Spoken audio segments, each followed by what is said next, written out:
Aujourd'hui, nous allons plonger dans l'horreur du train fantôme d'un parc d'attractions abandonné. Un lieu où des enfants jouent encore, mais à quel prix? C'est un témoignage de Lucas St. Il y a quelques mois, je me souviens d'une nuit sombre et orageuse lorsque j'ai décidé de visiter le parc d'attractions abandonné de Willow Creek, situé dans une petite ville du Midwest des États-Unis. J'avais toujours été fascinée par l'urbex, l'exploration urbaine, et ce parc, qui avait fermé ses portes dans les années 90, était devenu une légende parmi les amateurs de frissons.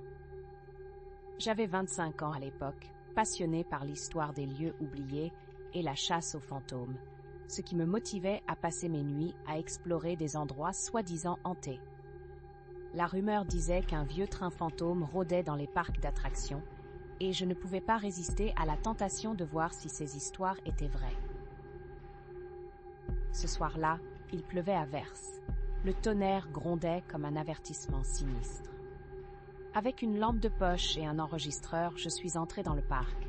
Les portes étaient brisées, les lumières de l'enseigne clignotaient et l'air était imprégné d'une odeur de moisi et de métal rouillé. Chaque pas résonnait dans le silence oppressant. Le parc était enveloppé d'une atmosphère lugubre, les manèges abandonnés évoquant des souvenirs d'enfants riants, maintenant remplacés par le souffle du vent et le murmure des arbres. J'ai commencé à enregistrer mes impressions, me disant qu'elles pourraient faire un bon contenu pour ma chaîne YouTube. Je me suis dirigée vers le train fantôme, une attraction emblématique qui à l'époque attirait des foules en quête de sensations fortes. Le bâtiment qui abritait le manège était noirci par le temps, avec des graffitis sur les murs et des débris éparpillés un peu partout. Chaque pièce que je traversais semblait raconter son propre récit de désolation. Téléphone portable en main, j'ai pris quelques photos avant d'entrer dans le wagon du train fantôme. L'intérieur était sombre et poussiéreux, mais ce qui m'a frappé, c'était le silence pesant, comme si le lieu retenait son souffle.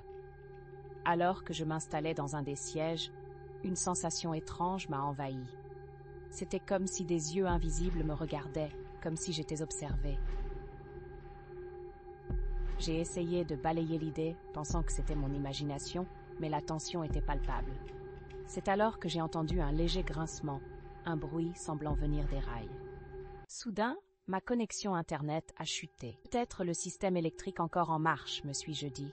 Tout à coup, les lumières se sont allumées par intermittence, dévoilant des images floues d'enfants riant et hurlant de plaisir, puis se sont éteintes. Je me suis repliée, choquée. Cela ne pouvait pas être vrai.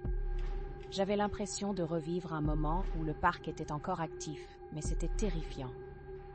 Je brandis ma lampe de poche dans les coins sombres, et c'est alors que j'ai vu une silhouette, à peine visible dans l'ombre. Une silhouette de garçon en vieux vêtements de carnaval, son visage pâle, presque brillant sous la lumière tamisée. Il avait un sourire large, mais ce n'était pas un sourire de joie. Je me suis demandé si c'était un enfant qui avait été perdu, une apparition d'un visiteur de l'époque. Puis, dans un souffle à peine audible, il a chuchoté « Reviens, ils veulent jouer !» Mon sang s'est glacé. Les histoires disaient que des enfants étaient disparus dans ce parc. Je ne pouvais pas bouger, figée par la peur. La silhouette a ensuite disparu dans l'ombre et un frisson a parcouru ma colonne vertébrale. Je savoure encore le goût amer de la terreur qui a pris possession de moi. J'ai décidé que je devais quitter cet endroit avant que quelque chose de bien plus sinistre ne me rattrape. Quand j'ai essayé de sortir, les portes du train se sont fermées comme si quelqu'un ou quelque chose les avait verrouillées. J'ai frappé la paroi, appelant à l'aide, mais seul le son de mes propres coups résonnait.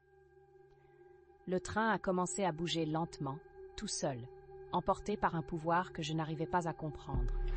Mes pensées s'affolaient et je réalisais que j'étais piégée. La silhouette du garçon m'apparaissait à chaque tournant, riant comme si cela était un jeu. Mes mains tremblaient et je cherchais une issue, mais tout semblait se troubler autour de moi. Soudain, tout s'est arrêté. Le train était de retour à l'arrêt, mais dans une partie du parc que je n'avais jamais vue. Devant moi, une fête foraine fantomatique se déroulait. Des enfants jouaient et des rires résonnaient. Ma respiration était rapide. J'étais fascinée et terrifiée. Le garçon est réapparu, sa voix douce disait simplement « Tu es des nôtres maintenant ». À ce moment-là, j'ai compris ce que cela signifiait d'être piégé dans ce parc. La silhouette du garçon avait un pouvoir sur moi. J'ai rassemblé tout le courage dont j'étais capable pour me lever et sortir du train. Je me suis précipité vers la sortie, résisté à l'appel des enfants qui me suppliaient de rester. Quand j'ai enfin poussé les portes avec toute ma force, je suis tombé à l'extérieur, haletant sous la pluie battante. Je ne me suis pas retourné, je me suis enfui, laissant derrière moi le train et ses mystères. Plus tard, j'ai partagé mon expérience sur ma chaîne, mais je n'ai jamais mentionné la silhouette, ni ce que j'avais ressenti. J'ai juste dit que j'avais eu une rencontre troublante avec quelque chose d'étrange et que je ne retournerais jamais dans ce parc.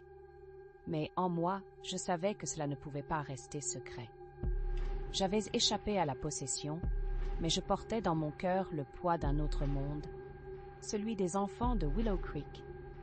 Un monde où le grand frisson s'épanouissait dans l'obscurité, attendant les prochains curieux afin d'ajouter un nouvel épisode à son histoire tragique.